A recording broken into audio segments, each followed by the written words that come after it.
அஸ்ஸலாமு உறவுகளே, இன்றைக்கி நம்ம டிவிஎஸ் 420 வந்து கீழே வந்து ஹெட்டு உடஞ்சிருச்சு. அதை எப்படி ஓட்டுறதுன்னு பார்க்க போகிறோம். This video sponsored by Mod e-shopping app. இந்த அப்ளிகேஷன் வந்து ப்ளே ஸ்டோர், ஆப் ஸ்டோரில் அவைலபிளாக இருக்குது. இந்த அப்ளிகேஷனோட லிங்க் டிஸ்கிரிப்ஷனில் இருக்குது, செக் பண்ணிக்கோங்க. இதில் நமக்கு தேவையான மளிகை பொருள் எல்லாமே நம்ம பர்ச்சேஸ் பண்ணிக்கிடலாம். இப்போ நம்ம உடஞ்ச டூமை கரெக்டாக செட் ஆகுதான்னு வச்சு பார்க்கோம். கரெக்டாக செட் ஆகுது. ஏன்னா திடீர்னு உடஞ்ச பீஸ் வந்து தனியாக கீழே விழுந்துச்சுன்னா ஒட்ட முடியாது. இதில் கரெக்டாக செட் ஆகுது. கீறி இருக்க மட்டும்தான் செய்யுது. இப்போ இதை ஃபெவிக்விக் போட்டு ஒட்ட போகிறோம். ஃபஸ்ட்டு இப்போ கீழே கரெக்டாக வச்சுக்கிட்டு ஃபெவிக்விக் போட்டு ஒட்டிக்குவோங்க. ஒரு சைடு ஒட்டிக்கிட்டோம்னா ஆப்போசிட் சைடு ஒட்டும்போது கரெக்டாக இருக்கும். ஒட்டாமல் பிடிச்சிக்கிட்டே இருந்தால் ஆடிக்கிட்டே தான் இருக்கும். இப்போது கரெக்டாக அந்த கீறின சைடு கரெக்டாக பொசிஷனில் வச்சுக்கிட்டு லைட்டாக ஃபெவிக்விக்கை ஊற்றிக்கோங்க. ஊற்றி ஒட்டிட்டு உள்ளே ஓடி வச்சு அப்படியே உள்ளே கீறினதுலேயும் ஃபெவிக்விக்கை ஊற்றி ஒட்டிக்கிடுவோம். ஒட்டிட்டு அதுக்கப்புறம் இப்போ மேலே விட்ருக்கதை ஒட்ட போகிறோம். அதையும் கரெக்டாக கீறின இடத்துல பிடிச்சிக்கிட்டு ஃபெவிக்விக்கை ஊற்றி ஒட்டிக்கிடுவோம். ஒட்டிட்டு எங்கிட்டலாம் கீறி இருக்கோ அங்கிட்ட எல்லாத்துலேயுமே ஒட்டி விட்டுக்கோங்க. கீறினது எல்லாத்துலேயுமே ஒட்டிக்கோங்க. இந்த அங்கிட்டு கீறி இருக்க லைட்டாக அதையும் ஒட்டிக்கிடுவோம். ஒட்டிட்டு இப்போ விடுதான்னு ஆட்டி பார்க்கும். ஸ்ட்ராங்காக தான் இருக்குது. இருந்தாலும் மறுபடி விட்டுரும் இந்த ஒட்டுனதில். அதனால் ஃபெவிக்விக்கை ஊற்றி தெர்மாக்கோல் வச்சு நம்ம வைக்கும்போது இன்னும் கொஞ்சம் ஸ்ட்ராங்காக பிடிக்கும். அதனால் எல்லா இடத்துலையும் ஃபெவிக்விக்கை ஊற்றி அந்த தெர்மாக்கோல் வச்சு தடவிக்கோங்க.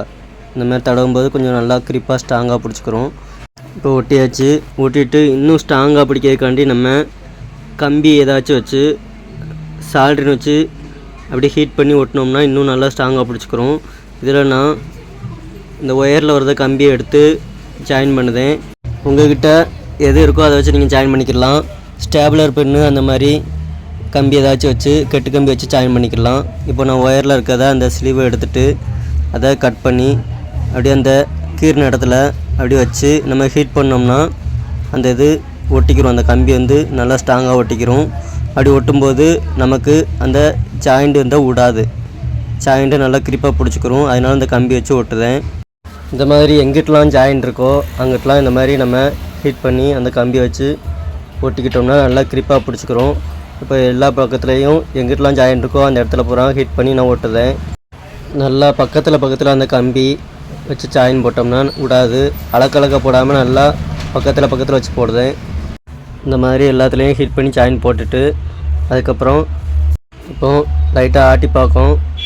நல்லா ஸ்ட்ராங்காக இருக்குது. விடவே செய்யாது. கீழே விழுந்தாலும் உடையாது. இப்போ நல்லா கிரிப்பாக பிடிச்சிக்கிருச்சு. இப்போது அந்த காது உடஞ்சிருக்கு. இந்த காது இது எதுக்குன்னா நம்ம அந்த டூமு இந்த 2 ஸ்க்ரூவில் தான் நிற்கும். இந்த 2 காற்றுல தான் நிற்கும். அது உடஞ்சிருச்சு ஒரு சைடு. அதையும் ஒட்ட போகிறோம். இதையும் அந்த ஃபெவிக்விக் ஊற்றி ஒட்டிக்கிட்டு சால்ட்ரின் வச்சு நல்லா ஒட்டிக்கிடுவோம்.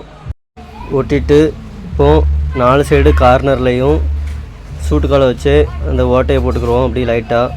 இது எதுக்குன்னா அந்த ஹெட்லைட் டூம் வந்து அந்த 4 கார்னர்லாம் நிற்கும். அந்த கார்னருமே அதில் ஸ்க்ரூ போடுறது உடஞ்சிருச்சு. அதனால் இப்போது ஹோல்ஸ் போட்டு எடுத்தாச்சு. இதில் நம்ம அந்த டூமை கரெக்டாக வச்சு ஸ்க்ரூவை போட்டு முறுக்கி நம்ம பைக்கில் மாட்டிட்டோம்னா கரெக்டாக செட் ஆயிரும். இந்த வீடியோ பிடிச்சிருந்தா லைக் பண்ணுங்கள், ஷேர் பண்ணுங்கள், சப்ஸ்கிரைப் பண்ணுங்கள். மறக்காமல் பெல் பட்டனை கிளிக் பண்ணிக்கோங்க.